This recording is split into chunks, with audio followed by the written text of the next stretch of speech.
Task तुम्हारे लिए important है, ये जानते हुए भी तुम उसे नहीं करते, क्योंकि 4 इम्पॉर्टेंट पॉइंट्स हैं जिनको इम्प्लीमेंट करने के बाद तुम without any effort decided task को पूरा कर पाओगे। You have to actually decide to do it. तुम खुद सोचो, तुमने सच में डिसाइड भी किया था काम करने का, या कोई दूसरा काम कर रहे थे, रील देख रहे थे या कुछ खा पी रहे थे, तब बस मन में बोल दिया था कि 4 बजे से स्टार्ट करूँगा। और 99% केसेस में जहाँ पे अटेंशन स्पैन इतना कम है, वहाँ वो टास्क पॉसिबल ही नहीं हो पाता है करने का। So you have to put your phone and take a sheet of paper, sit in a silent environment day and night, but make sure ये आपको तब नहीं करना है जब उस काम को करने का टाइम हो गया, and right it down that task, how to do it, when to do it, where to do it. These 3 simple answer you have to write on.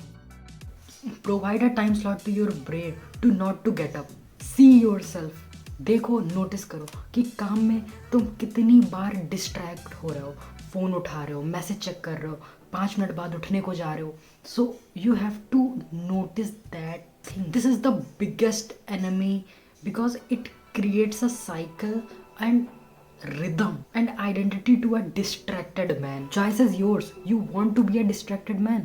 When you're hopping and shifting your focus one thing into another thing, it creates a physical cycle of physical neurons inside your brain, जो आपकी एक identity बना देता है कि भाई इसका focus सही नहीं है, ये एक टास्क को करता है, फिर इसका फोकस दूसरी तरफ शिफ्ट हो जाता है, फिर इसका फोकस तीसरी तरफ शिफ्ट हो जाता है.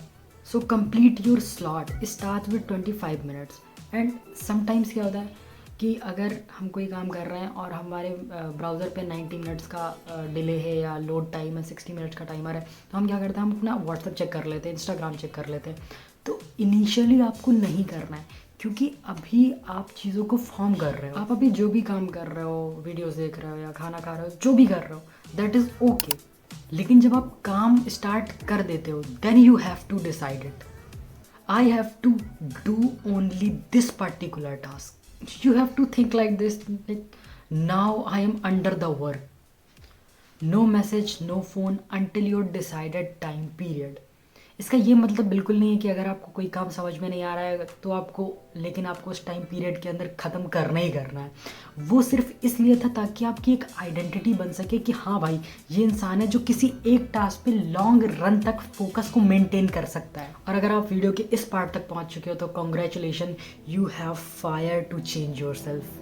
Point number 4, be responsible for your task. I am telling you, this is the best thing I ever did. मैंने भी इसका बहुत ज़्यादा यूज़ किया है अपने काम को करने के लिए, अपनी लिमिट्स को पुश करने के लिए. Because you also know you have time and this particular task is important for me and that is push me a level up. If you didn't do that task what you wrote previously, तो सोचो तुम कितने थक गए हो सिर्फ अपने लिए. You are a 19-year young boy and you are tired. Then this channel is not for you. This channel only for those people who really want to change their life. And if you want to be the part of our journey, so please do subscribe. It means a lot to me. तो यही था last point. और अगर तुम actually में जानना चाहते हो कि एक्चुअल में हार्ड थिंग्स होती क्या हैं, तुम अपने दिमाग में कुछ गलत मतलब तो नहीं बनाए बैठे हार्ड थिंग का, क्योंकि तुम काम किए जा रहे हो और कुछ आउटपुट नहीं मिल रही है. ऐसा मेरे साथ भी होता था. तो तुमको ये वाली वीडियो चेक करनी चाहिए जाके. और अगर तुमको कुछ भी इस वीडियो से पसंद आए तो लाइक शेयर सब्सक्राइब ज़रूर करना. And bye bye.